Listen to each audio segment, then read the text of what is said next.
Near the beginning of The Christmas Carol by Charles Dickens, there is a scene when someone comes to solicit a donation for charity from Ebenezer Scrooge. His response tells us much about him and about England in the 1800s. "At this festive season of the year, Mr. Scrooge," said one of the gentlemen, "it is more than usually desirable that we should make some slight provision for the poor and destitute, who suffer greatly at the present time." "Are there no prisons?" asked Scrooge. "Plenty of prisons," said the gentleman. "And the union workhouses?" demanded Scrooge. "Are they still in operation?" "They are still," returned the gentleman. "I wish I could say they were not." "The treadmill and the poor law are in full vigor then," said Scrooge. "Both very busy, sir." "Oh, I was afraid from what you said at first that something had occurred to stop them in their useful course," said Scrooge. "I am very glad to hear it." In the end, Scrooge throws the gentleman out, saying, "I help to support the establishments I have mentioned. They cost enough, and those who are badly off must go there." "Many can't go there, and many would rather die," the gentleman replied. "If they would rather die," said Scrooge, "they had better do it and decrease the surplus population." Not everyone knows that the family of the author Charles Dickens, his mother, father, and 5 siblings, were all thrown into debtor's prison. That is what happened back then to anyone who couldn't pay their debts. The treadmill that he mentioned was designed both as punishment for prisoners and as the only employment for those whose only crime was to be poor. Children, as well as adults, were made to walk for hours turning the wheel that ground the barley corn. With them gone, at age 12, Charles was out on his own, working 10 hours a day in a rat-infested shoe polish factory, and only slightly better off than the rest of his family. This, and not really the transformation of Scrooge, is the real subject of his story. How do you change a society where the welfare of so many people, including women and children, simply doesn't matter anymore?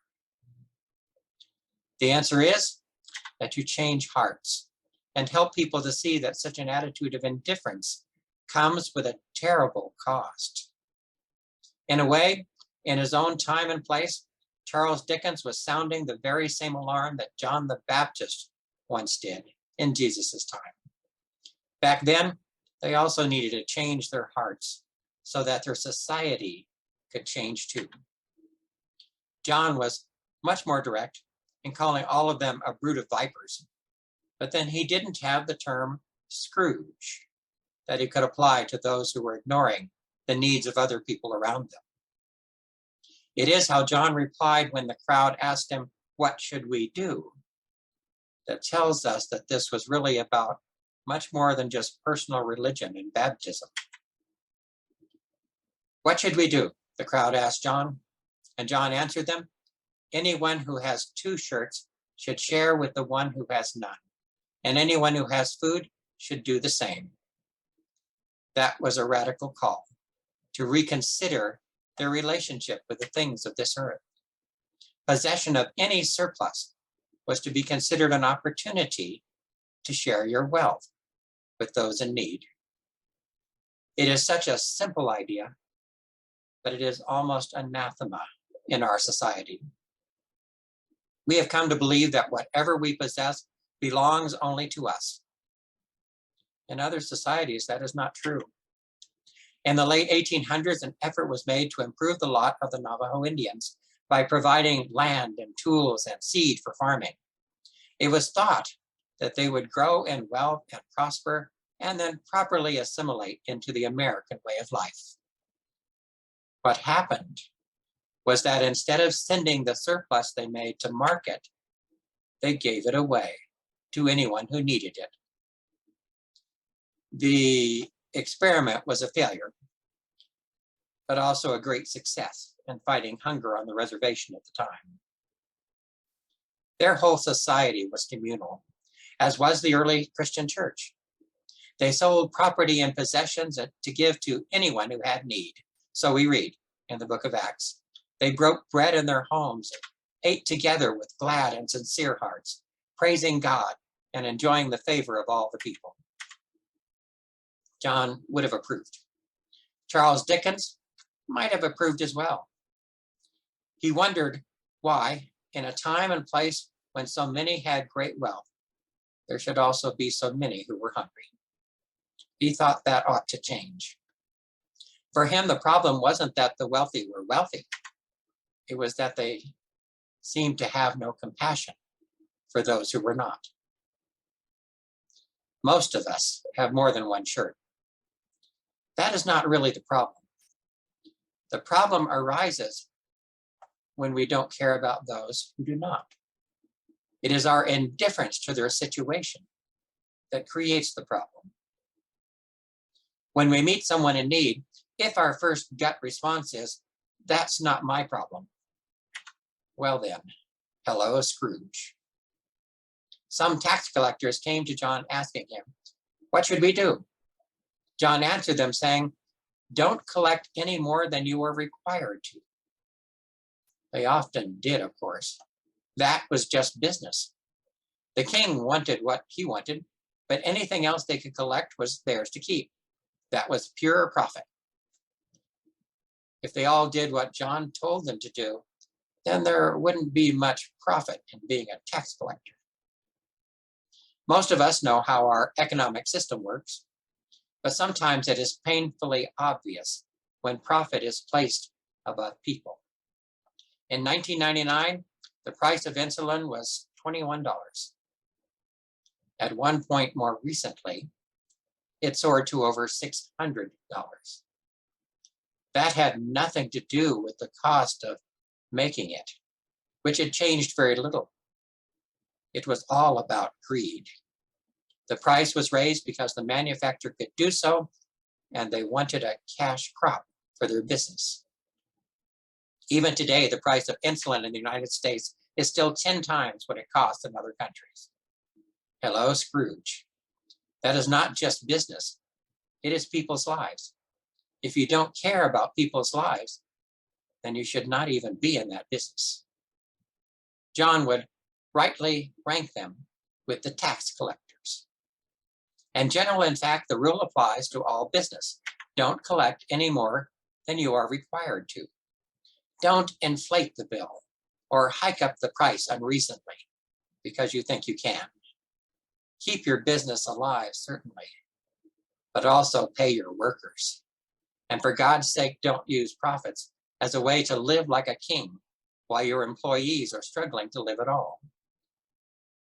Put some more coal into the bucket. Finally, some soldiers also came to John asking, "What should we do?" And John told them, "Don't extort money and don't accuse people falsely. Be content with your pay." Here I think John was speaking to the mighty and the powerful, as well as your everyday soldier. They both had the means and the power to threaten people and to demand whatever they wanted from them. That is extortion. They could accuse people of doing wrong, whether they had done so or not, and then they could punish them in whatever way they saw fit, just because they were powerful. What was right and true didn't really matter. Their power was to be used for personal gain, not to help others. That is what kings and kingpins both do. John responded by saying, "Be content with your pay." Now imagine, if you will, if everyone in Congress took this to heart.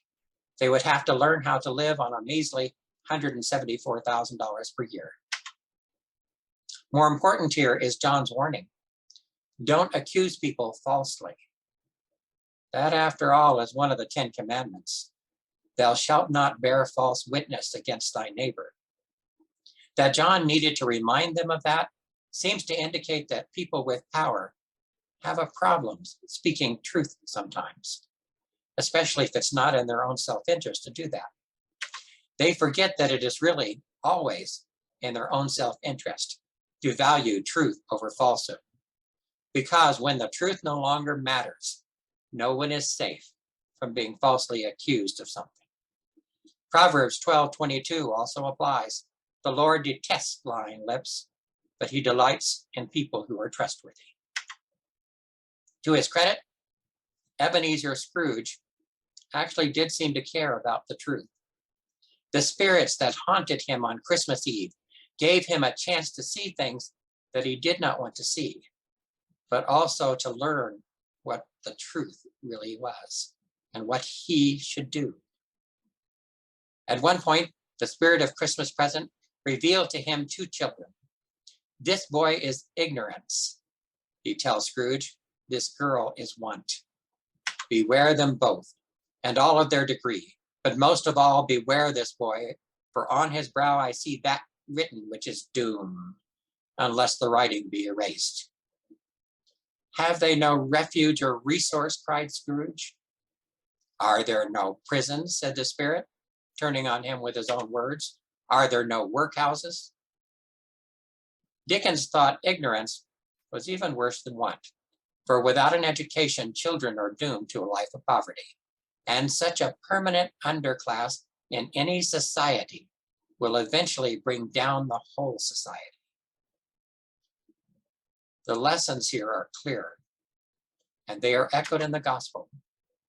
It is all about loving our neighbor. How can we do that if we are not willing to share from our abundance to meet their need? How can we do that if we make profit more important than people? How can we lie and falsely accuse people of being responsible for their own poverty? If you are looking for an answer here to what you should do, then these answers are pretty good. It's not wrong to enjoy your life, but love your neighbor too. Be honest and open to truth. Learn to see people, not problems. And give from your abundance to meet the need that you can see when it's right before you. The lessons learned by Scrooge are expressed by him near the end of the story, when he says, I see now that man's actions determine the things that will be. Man's actions determine certain ends. But if their actions change, the ends change too. He was saying that if we change, we also can change the way things are for other people. As one writer noted, Dickens wasn't against wealth. He was against greed. He was against income inequality so stark that the people at the bottom could barely survive, and that people who could not work were better off dead. Dickens also believed, however, that it was never too late for redemption. So do I.